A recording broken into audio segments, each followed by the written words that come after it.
Nice. So everybody's gonna be famous now. Okay.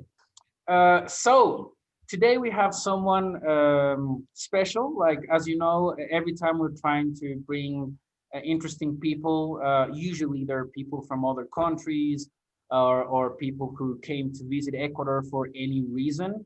But this time I just decided to make a video about Xavier, about his opportunities, about what he was able to do because of his knowledge in English, especially in his business in broccoli. I guess I guess you found so many interesting things with English. I guess you I have. hope you all eat broccoli. It's very healthy, Oh very yeah, good for yeah, health. dude. The little trees, you know. When I was a little kid, I used to see them as little trees, and I was like, yeah, yeah, I should definitely eat them. So yeah. So to start, let's start with an introduction about you, Xavier. Can you tell us who you are, what you do, what are your passions, what you like to do, and everything? Well, I can tell you I'm just a normal citizen working in the private sector. I've been working since my 13 years. So I've been working in many things. Frankly speaking, I have not worked because of need. I just worked because I wanted to. At that time, I was making my high school in New York. So I was delivering newspaper, taking dogs to walk with Oh, dogs. So dog. I'm always involved in some kind of you know business to get some saving and be financially independent from my parents. I studied engineer, agro-industrial engineer. I studied in Colombia. Because of the work of my father, we had to live in many countries. When I made my school, I lived in Poland. Then I lived in Peru, in Lima, then in New York, and then I came to Ecuador to finish the high school, and then I went to Colombia to study university.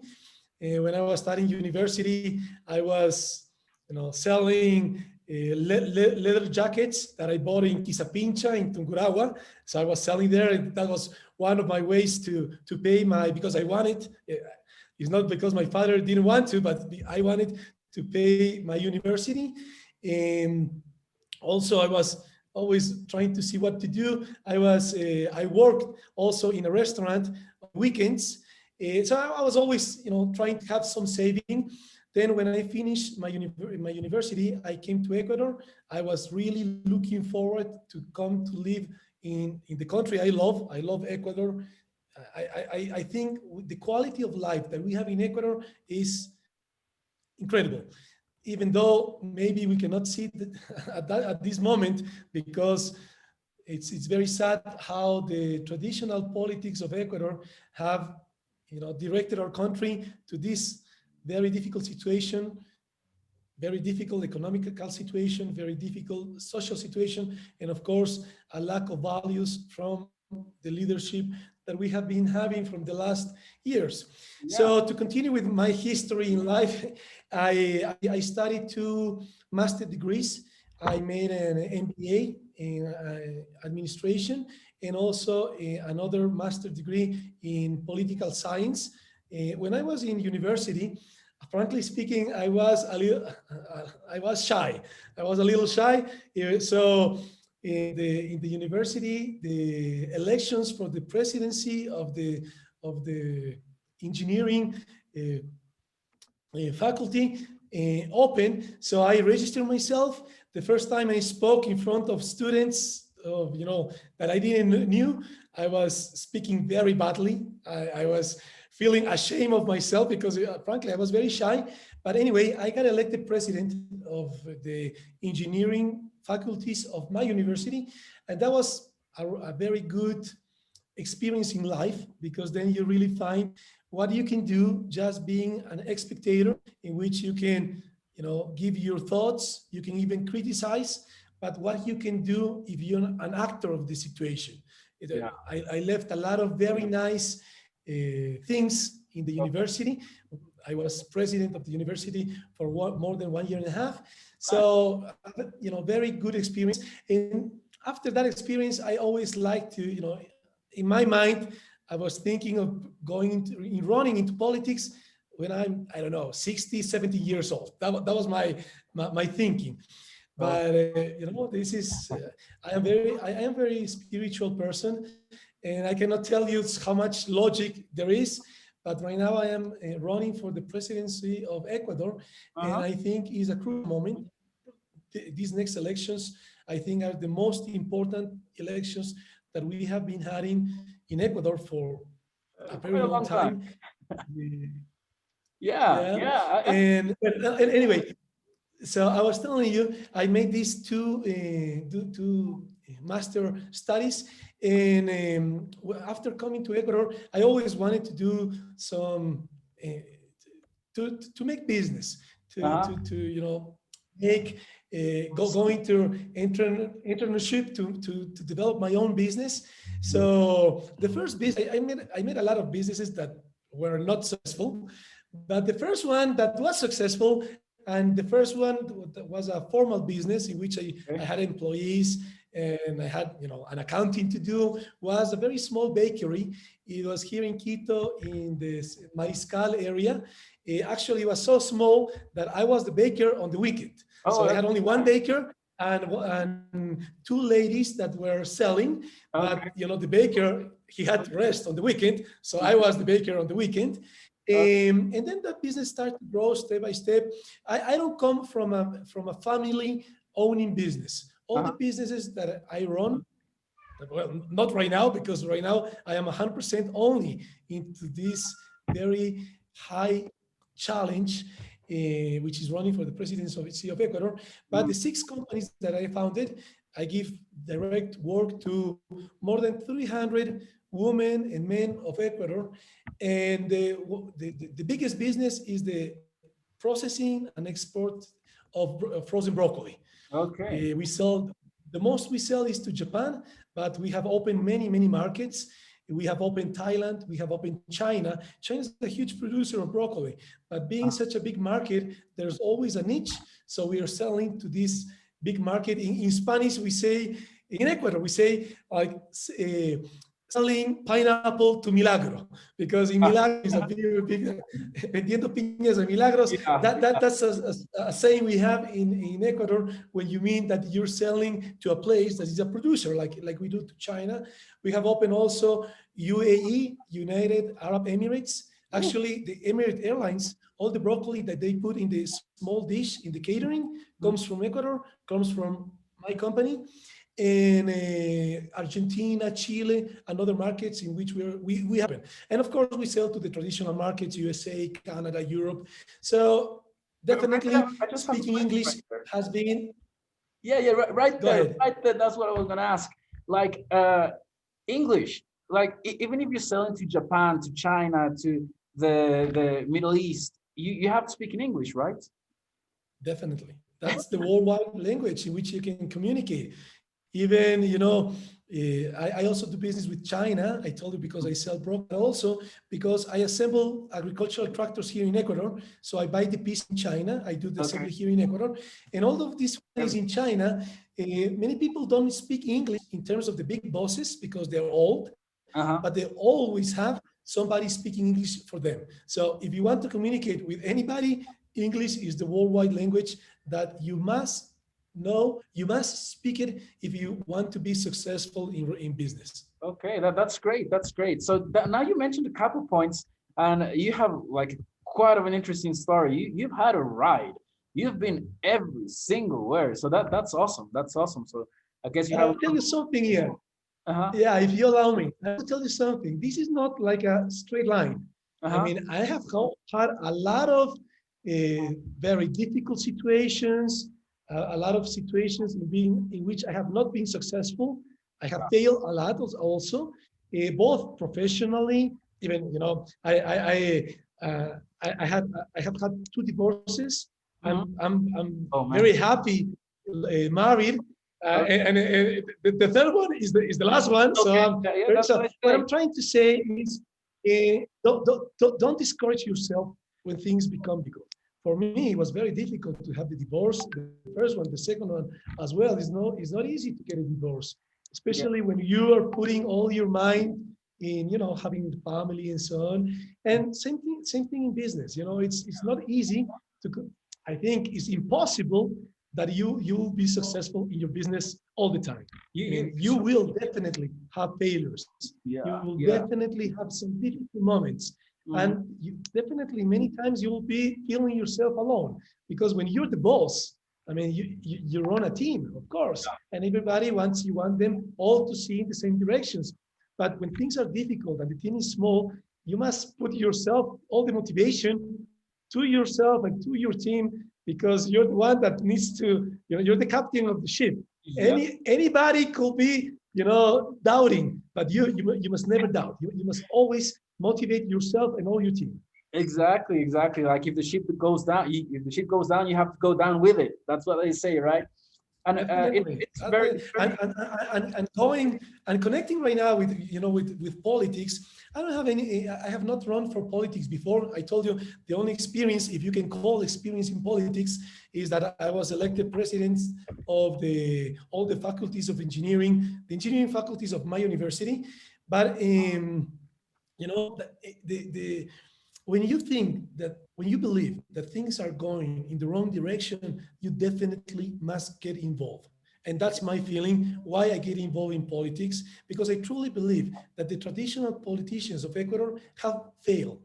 And Mhm. by failing themselves, they have failed the society, because they're always discussing themselves just about dogmas, about the left and right. What we need to discuss is what are the problems of the families, of the citizens of Ecuador.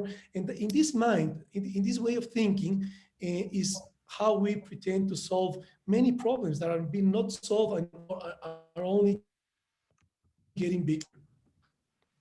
Okay, okay. So that's so great. And actually there now we have three topics we have to speak about. Like I really want to speak about that bakery because I would like to first speak about the Go business ahead. and all of my students, like all of them are quite young. Probably some of them will be opening a business soon. Even when you mentioned bakery, I just kind of remember you, Daira, because Daira, you know about pan de ambato, right? The ambato bread. And she was saying that it will Very be famous. really awesome to open a bakery and stuff. So let's focus on the bakery right now. Tell us a little bit more about it. What was the main issue you had at the beginning when you opened that bakery? What would you suggest my students to do when they open their first business?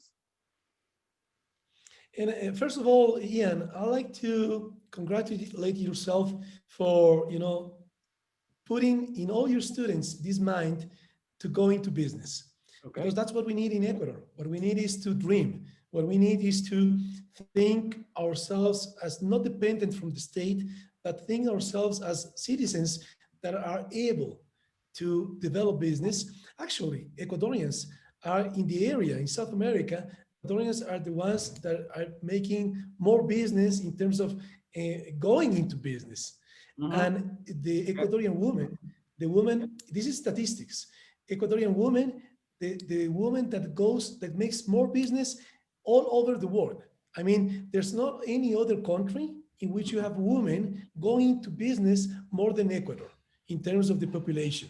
So there you have like there you have the raw material. You know, we Yeah. Ecuadorian people, we are people, and even right now in this pandemic, when, you know, the situation is very difficult, you can see a lot of families, a lot of people going to business, and maybe business they have not had any experience, but because of the hard work, because of the passion, because of this thinking of what they can do, they start to learn, and of course they start to go into business. So Uh-huh. now answering your question, Ian, about the bakery.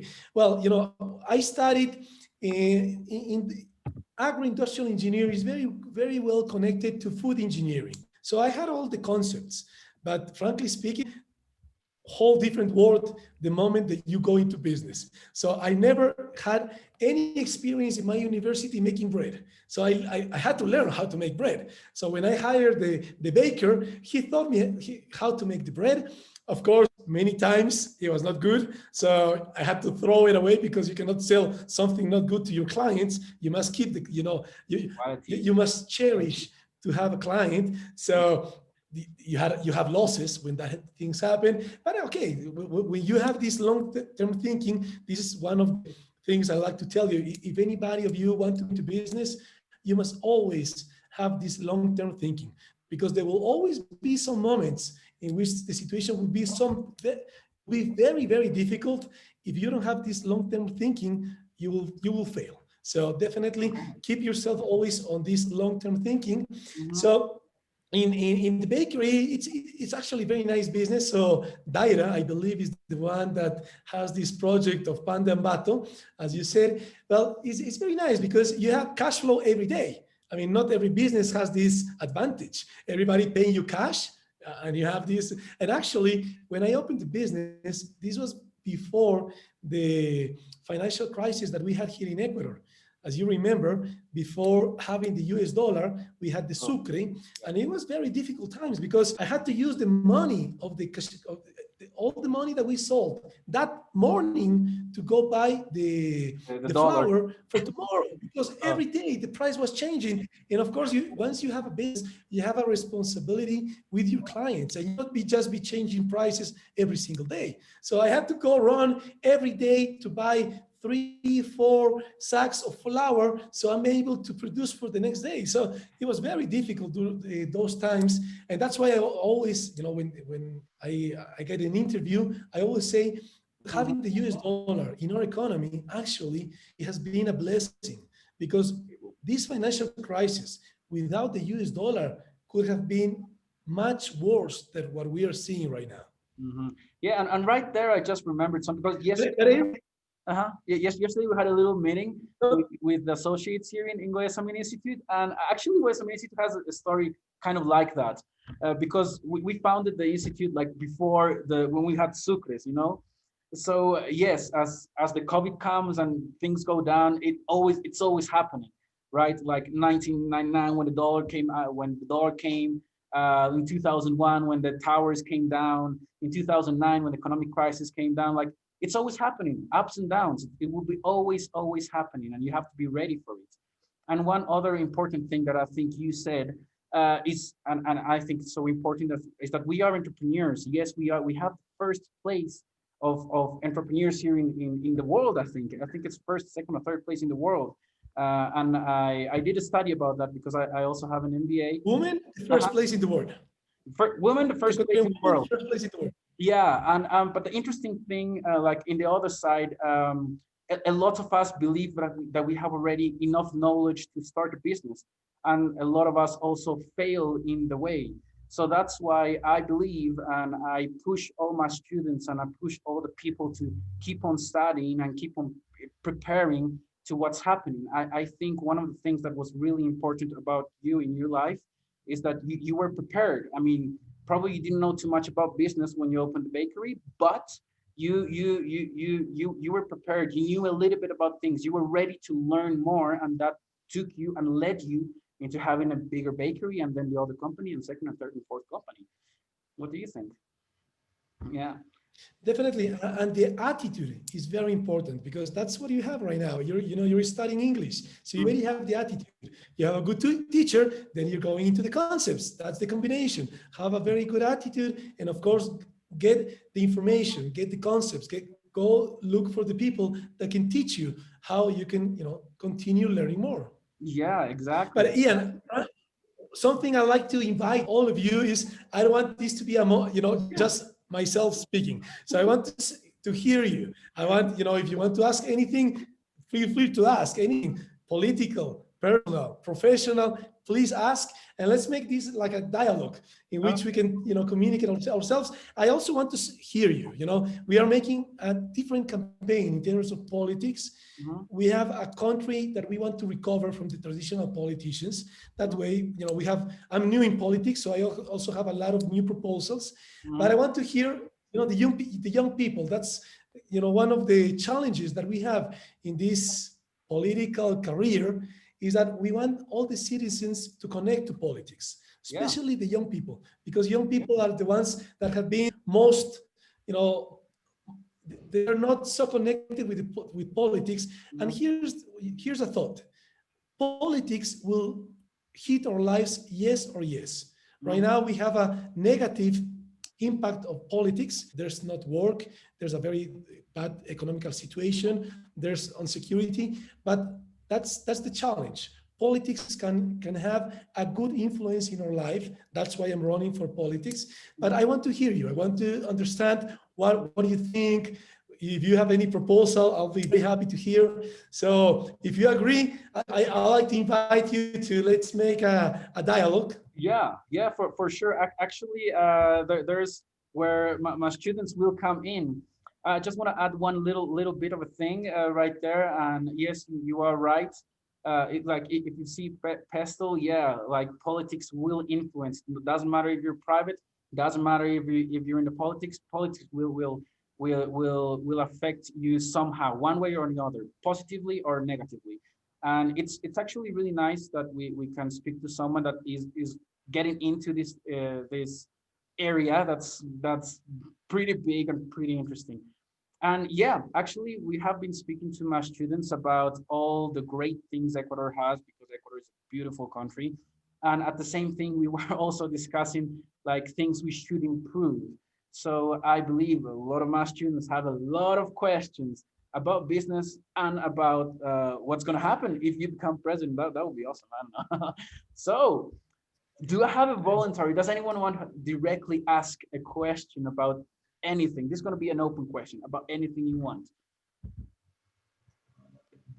If you're too shy, I'm just going to ask for a number. I'm going to pick someone, okay? I'm going to give you 5 seconds. Yeah. Remember, I was very shy and I'm running for the presidency of Ecuador. So there's always a time in your life you can take a decision and to, overcome any shyness. Exactly. So who's that person going to be? Everybody just... Hi. There you go, Daida. Let's start with Daida and then Uh, Amy, okay?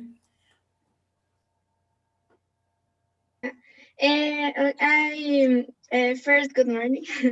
So I have a question about the topic of the biodiversity. The question is, why isn't anything being done yet about the preserve biodiversity or something like that? And if you have a proposal to improve the control of maintain these species or of any type preserve. I don't know. Okay, so Thank you very much, Daira. Okay, so here's a thought before answering. Ecuador is extremely rich in terms of biodiversity, and we need to have a responsible government. How we can make this biodiversity be, something good for society in terms of an economic, being useful to have an economic growth to our country. First, we need to develop, and that this needs to come from government. We need to develop research in Ecuador. We are not making really, frankly speaking, research. The very small research being done in Ecuador is only being done by the university and is very small. There's basically not any research be done from the government side. And government has this advantage that it impacts the whole society. Whatever government does can impact the whole society.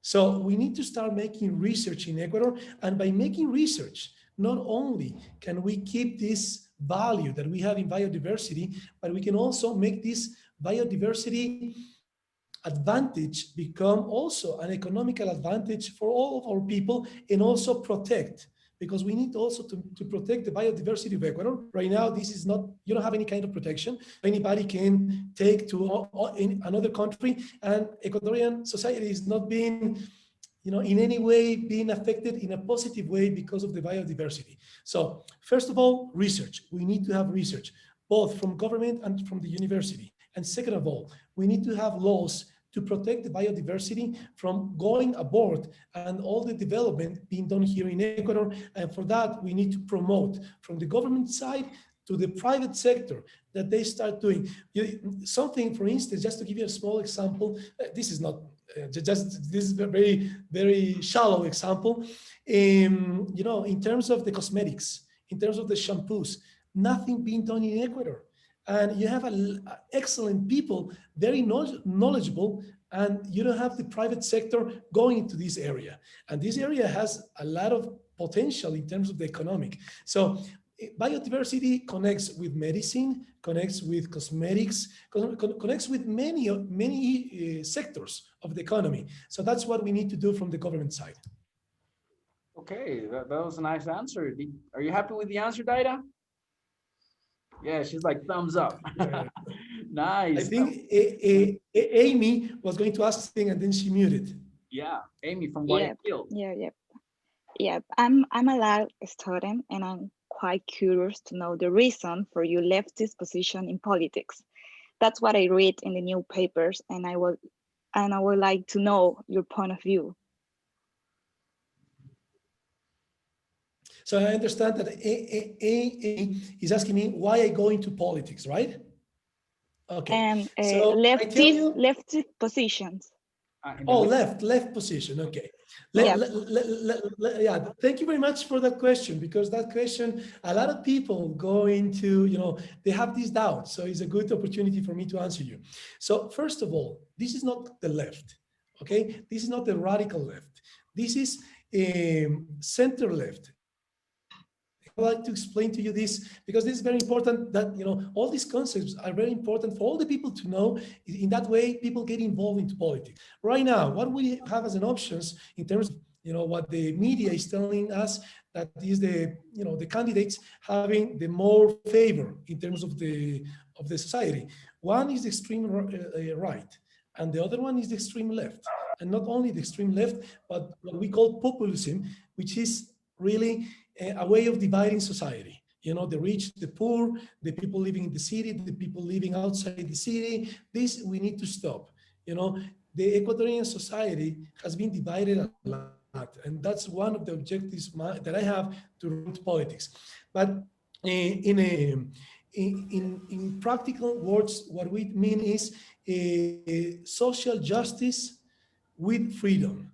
That's what it means, really, the center left. And this is actually the government that most of the countries in Europe have, which is social democracy, not socialism, but social democracy. What I mean by social justice with freedom is we need to, a government that within freedom, the citizens can choose what they study, in which area they want to work, what they want to make in life.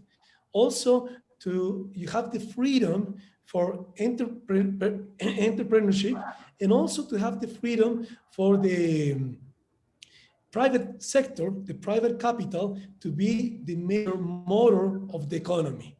And also in a responsible government that makes social justice. By social justice, what I mean is that everybody, all the citizens, all working citizens, we pay taxes. And what government needs to do is use these taxes and also the money that comes from the strategic sector, for instance, petroleum. And you need to use this money to go and give opportunity to the people, especially in terms of health, in terms of education, in terms of security, and also in Ecuador specifically in terms of alimentation. Because one of the reality that we have in Ecuador is that 3 of every 10 infants is having, they're not being nourished. So they have, this is a very big problem, because this is not talking about some kids growing very thin or not at the height of the altitude. This is brain development at that stage. So how can you have this kid in the future going to school to learn, and in the future, more future, be productive to society, when in this infant stage, you don't have the brain development? That is the reality. And not only that, but 5 of every 10 in the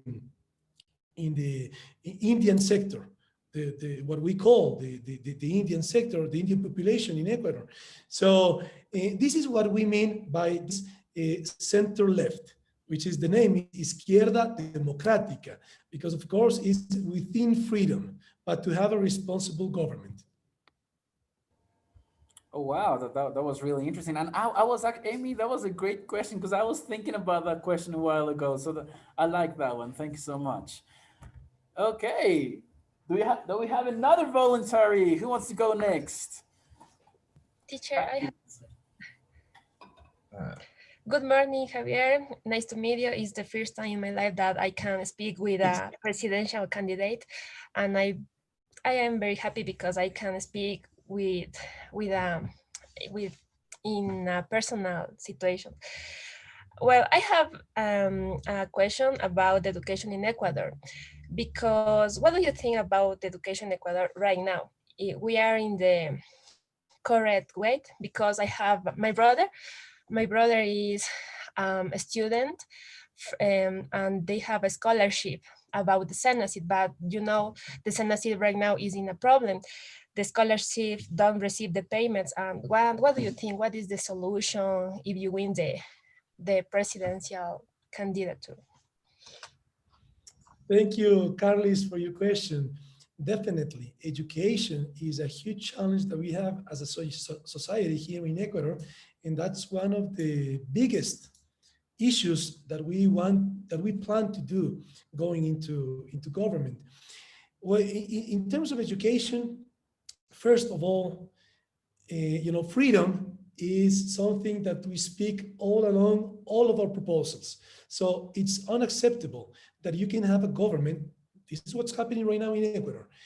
Because of the score that you get, government will tell you if you will study what you want or if you need to study another career. That is wrong.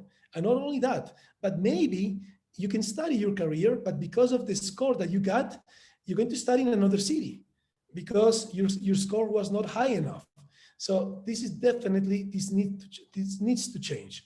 I believe you should have an exam, because in education is a clear example of the inequities that we have in Ecuador. You know, the education that you get in some province of Ecuador and what you get here in the cities of Ecuador is not the same, let's say, in the major cities, Quito, Guayaquil, Cuenca. And not only that, even within Quito, from one school to the other, you can see a lot of inequality. So the exam needs to continue. But one of the things, one of the learnings that we can take from the pandemic that we are living in COVID-19 is that you cannot limit education to the size of the schools or the number of places that you can sit in the classroom. So education could be really boosted to have many students, like what you're doing now, what teacher Ian is doing, like with connectivity. All of you are still continuing your English studies, even you're within your house. But then we have another challenge, which is connectivity. We need to promote connectivity, and it needs to be a public decision. Now, with all this context, let me just tell you about our proposals. So first of all, we need to support our teachers. You know, the teacher is the major piece of this equation. You know, I believe that everybody that goes into teaching, actually I was teacher in the Universidad Católica here in Ecuador for 1.5 years. It was a very nice experience, but anybody going into teaching does that because they have, let's say, a desire to teach. But you need to have continuous, continuous teaching to that teacher. I mean, you need to support your teacher, and that's not being done here in Ecuador right now, at least not in the public system. You know, the public teachers, they're just left alone, and maybe once per year, some kind of score, but we need to give some continuous teaching to these teachers to have really a quality in education. But let's say 3 types of education, or 3 stages of education. First, what we call the general education, which is the first stage of education. We need to have an education in values. That's what we don't have right now. We need to teach our young people, or young boys and girls, about, the protection of women. We need to teach them about, how to take, how to value themselves, not to have any bullying in schools, and how to protect nature. So this is 3 things that we must do in this initial stage. Now, what we call in in Spanish, bachillerato, which is, let's say, the high school. So in bachillerato, it's mandatory that we must face this challenge. Anybody, any bachiller of Ecuador must speak the very good English that you're learning with teacher Ian. This is something that it's mandatory to give you some possibilities of success in life. And what we want to do is also the young people, you know, many countries do that, and it's really a personal growth, amazing personal growth that, you know, once you finish your school, you know, I don't know if anybody of you have grandparents, you may see that when they buy a ticket, they pay half the ticket, because we call in Spanish tercera edad, right? You have a discount. So what we want to do this also as a law is that bachiller, after graduating from 17 to 19 years old, you can have this possibility. So you can buy a ticket, have the price, and you could go to the world and, you know, go learn, go experience, and then come back to Ecuador to give your, you know, to make yourself, you know, whatever you learn in other countries, come and put it here in place in Ecuador. So that is one thing specifically, but I tell you, English is a must. And also one thing that we need to do in the public sector in terms of bachillerato is that we need to teach some specific technical things, like, for instance, being a baker. You know, I made a high school in USA, and I learned how to make cookies. I learned how to work with wood. These kind of things we must teach in high school. So many people, frankly speaking, many families, they don't have the possibility to go into university. And we must understand this situation to give them some possibility of becoming economically active by going into work. And then hopefully these families, once these young people have some saving, they can pay themselves the university. But we need to teach them some things that they can do to really have some work. And talking about the superior education, the university is not only superior education, we're talking about technical superior education. And this needs to be done in Ecuador. Right now is very little being done. So we need to have technicians. You know, in this macro project, in terms of the economy, what we need is to not stop, but change the economical model that we have right now, which is based on just petroleum, maybe mining, and go into an economical model based on export. And for that, we need industry, industry here in Ecuador. For that, we need technicians. I tell you, I am an industrial person. I make industry here in Ecuador. Hiring a professional people, accounting, engineer, is not so difficult. There are a lot of people without jobs. But hiring a technician, that's difficult. But we don't have enough being done in terms of, you know, having education establishments for technician teaching. So that's what we need to have, you know, technician teaching in terms of agriculture, technician teaching in terms of many industries that we have in Ecuador, textile, leather.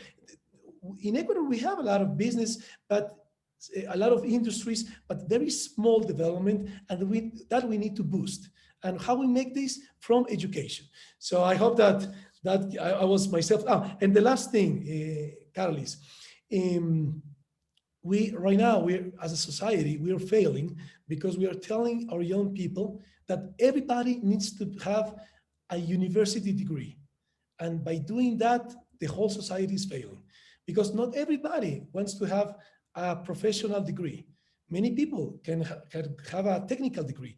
And even some countries like Germany, a technical degree will make you make more money than a professional degree. But this is not about only money. This is about you doing what you want. You know, you have some skills. We lose these skills from these young people when we tell them, you know, make yourself a professional.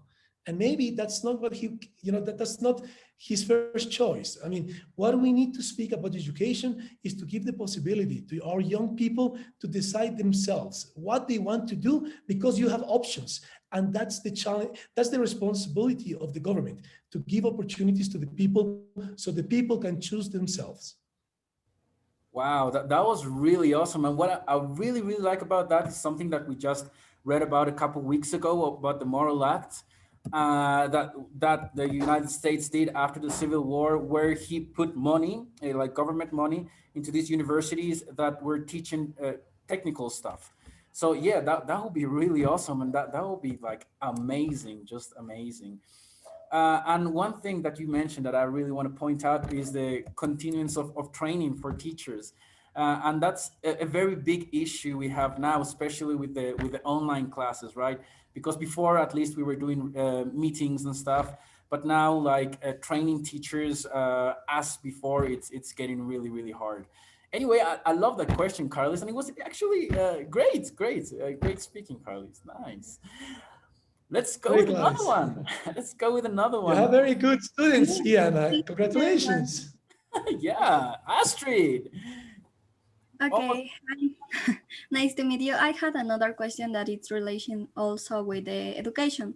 You saying in at some point that it's inequality, the education, and that's right. I think that that's right.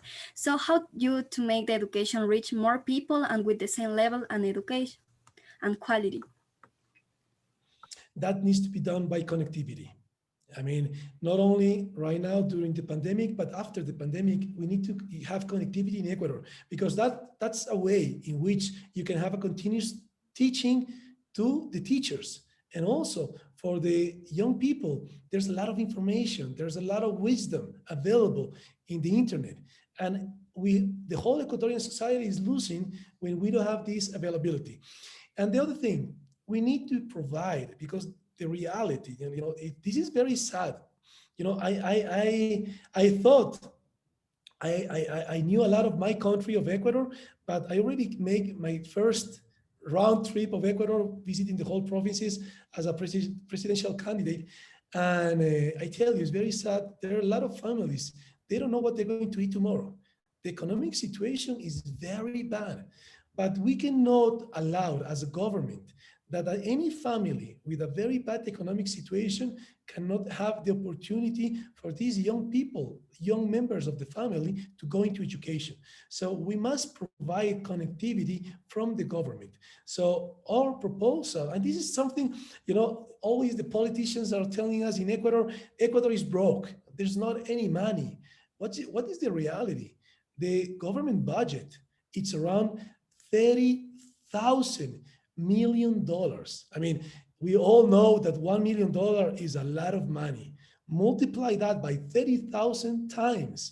There's a lot of money. So it's not, I cannot accept in any way this thought that there's not money. Money there is.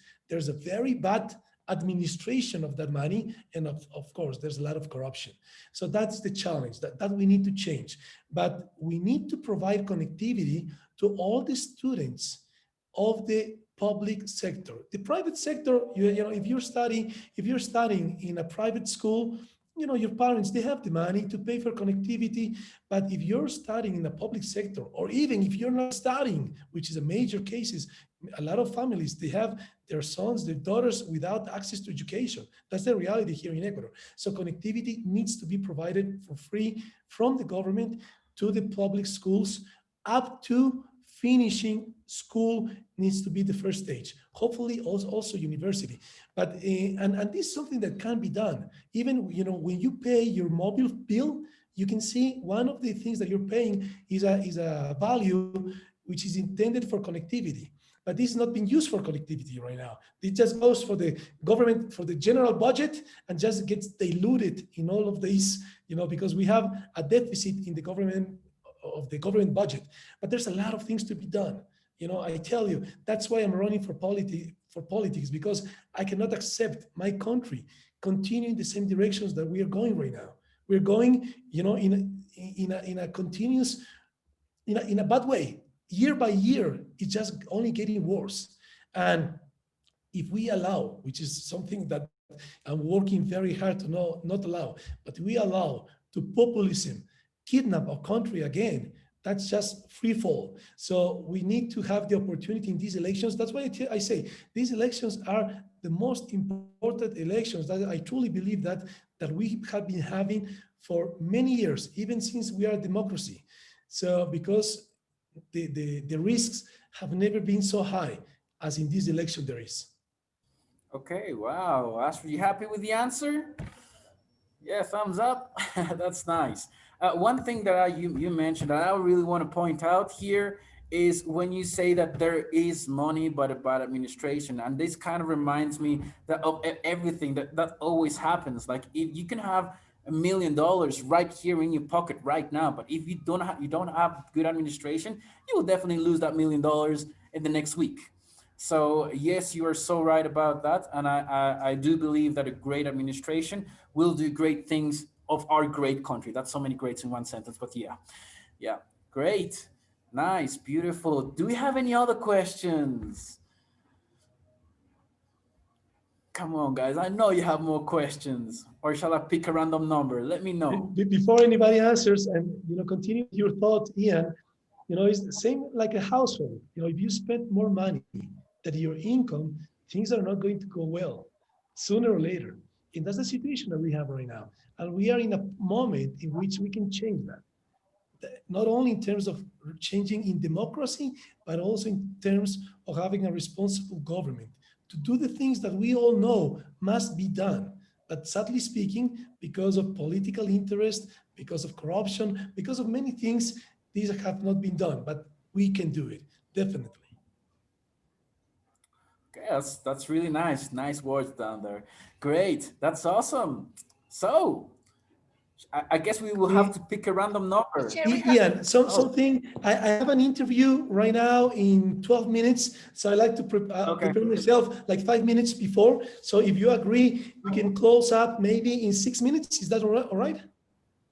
Okay, so we have this last 6 minutes to get whatever answers we want with Xavier. So I think Carlos, you had something to say. Sorry, I'm Carly's sister. No, brother. I'm sorry. Can I participate even though I'm not a student? But I've seen my sister always here trying to learn English, and it's very good. Well, Javier, very nice to meet you. I have 2 questions. You covered the first one with my sister. It's about Cenecit. It's about higher education. Do you agree with that secretarias in like how it is working currently? Because you didn't answer that like very specifically. What are your thoughts on Cenecit? And the other question, like you were mentioning before, that the elections that are coming are one of the most important that we ever had before. So like this is something personal that I've shared with other young people, that for us, like taking account that we try to learn, most of us have a university degree, but for us it's very hard to see so many candidates in the ballot, all right? So would you change, or would you try to change like that reality? Because we always compare with America, Canada, the UK, like the first world countries. But the people in those countries, they have few candidates in the ballot. It's very easy for them to know what the candidates are offering.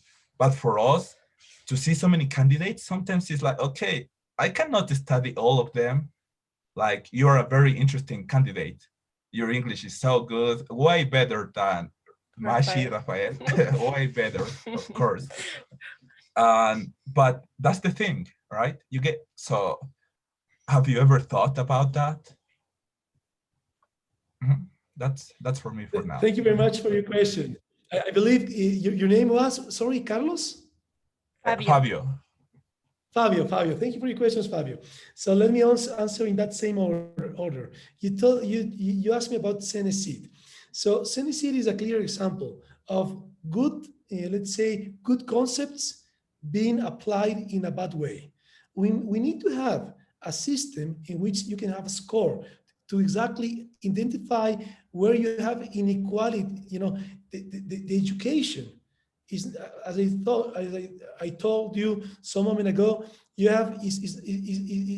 need to have like a quality education, but all over Ecuador.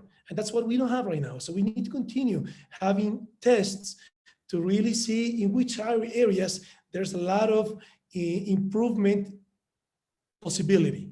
So, but the application is what I do not agree. I mean, I do not agree in any way that because of your score, the government will tell you what to study. That needs to be finished. You must study what you want to study, not government to tell you that. And also something that was asked before by Carlis that, sorry, I did not answer, right now you remind me, is about the scholarships. As I understand, you have a scholarship, and definitely this is something a must. I mean, with so many urgencies that we have right now as a society, with this very big economic crisis, you need to have priorities. Education and health must always be a priority. You cannot stop scholarship. We need to provide from government scholarships because we need to have trained people to come to Ecuador society to make it better. So definitely scholarships must continue, both within the country and outside Ecuador. And again, let's not accept that, a simple judgment that there's not money. Money there is. We just need to put priorities on how are we going to use that money. And scholarship, education is a priority. Another problem that we have in superior education is, we have a problem there, and this you didn't ask, but right now I just remind you, I just want to tell you, is that, the private sector asks for experience. And if you don't have experience, you don't get a job. And also, the university is not putting you experience. I can tell you from my own experience. When I studied university in Colombia, it was 10 semesters of university to become an engineer. On the 9th semester, it was the whole Monday to Friday just working in a company. And I went to school, I went to university on Saturday. And that gave me a whole semester of internship. Here, the internship in Ecuador is 1 month, 2 months, maybe some even 3 months. That's not what we need. We need to really, because frankly speaking, if you're making an internship, maybe 1 or 2 or even 3 months, you're just learning. So your boss is not really seeing what you can, what you can make for the company, how your work can be useful for the company. So that's why internship must be done for 6 months. And also, my last semester, the 10th semester, I was working full-time. At that time, I was working in a company which is here in Ecuador called Alpina, which is a dairy company. I was working from 2 p.m. to 10 p.m. So I was, my university started 6:30 in the morning, finishing 12:30, and then I was continue because the timing that you have in the 10th semester was allowing me, was giving me the possibility to continue working full time. That we need to have in Ecuador. So this needs to have a cooperation with the university. So that way, when you graduate, you already have some experience and you don't face this challenge in which some company will tell you, I will hire you if you have experience. But again, if you don't have the experience, they don't hire you, and it's a it's a cycle which we need to break. Now the other question that you asked me, Fabio, is about the number of candidates. I'm new in politics, and so also I have a lot of new proposals. One, which is this was done by the previous government, and clearly is not good for society. What we call the law in terms is we call Código de la Democracia, the democracy code that we have here in Ecuador, is making you that system in which you have many political parties that put candidates for the presidency. So what my proposal is, if you have a political movement or political party that you want to have somebody running for presidency, you must have some requirements. One, that you have presence in the whole provinces of Ecuador. Izquierda Democrática, Lista 12, has this. We have presence in the whole provinces of Ecuador. And the other one, that you must provide teaching in terms of politics. And we have the Instituto Manuel Córdoba Galarza, which provides teaching not only to the people within the party, but to any other citizen. So these two concepts must be done. And if you comply with that, okay, we can have 20 people running for presidency. But complying with that is so difficult that at that point, you really have some good political parties providing options for the presidency. What's happening right now? Even right now, we have some, they borrow one party just for the election. This you cannot understand. I mean, if you're running for the presidency, is because you have a way of thinking what you want to do. I mean, it's not only about left and right. This is just some simple way of explaining. If you want a more bigger government, a more smaller government, is about what you're going to do for society. And this comes from what is the political party that is representing or allowing you to become a candidate. So I hope by these two answers, I was able to comply with your question. Ian, it was very nice to have this experience with all of your teachers, with yourself. And well, congratulations and continue with your English studies. We have a huge challenge in this February 7th. Thank you so much. I believe you have to run right now. So very fastly, from our students, thank you so much for joining. I hope to see you again sometime in the future. I don't know where, maybe in the seat, maybe not in the seat, but somewhere, okay? So I wish you the best, Xavier, and thank you to all of you. You did great job. A great job to all of you, okay? Thank you very much. Ian, if you just allow me one last thing. Sure. I would like to invite all of you these elections are extremely important for our country. I invite you to check, in Facebook, in Twitter, Instagram, TikTok, in the webpage, javierhervas.ec, in all the other social media, Hervas. So follow us, check our proposals, and any question that you have. I'm personally giving 1, sometimes even 2 hours of every day to answer, all the messages that we get through social media. So get involved in politics. Our country deserves to change this very bad situation in which we are facing. And we have the opportunity. Ecuador is a blessed country that we do not deserve to live. It's a very rich country, and we do not deserve to live in such a poor situation. Yeah, exactly. Thank you so much, Xavier. Thank you, everyone. I guess you have to run now, so I'll see you soon, okay? I will send you the proposals via email. Thank you very much. Have a great day. Take care. Bye-bye. Take care, Xavier. Take care.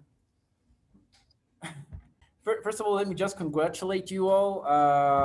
I think you did really well. Luckily, we didn't have enough time, and like it went really, really long for a moment. So not all of you participated, but anyway, like I'm in contact with him, like kind of in contact with him. So if you ever have an idea, if you ever have a proposal in English, you send it to me in English, and I'll let him know. And yeah, probably we can work something out, and that'll be awesome. That'll be awesome. So congratulations to each one of you. And it's 11 a.m. So that means that you have time for your break. So you can go relax, take a cup of coffee, have your breakfast. I have my breakfast right here. I'm going to get that one. And I see you all at 11:30, and we will continue speaking about family business, okay? Good job, everyone. Congratulations.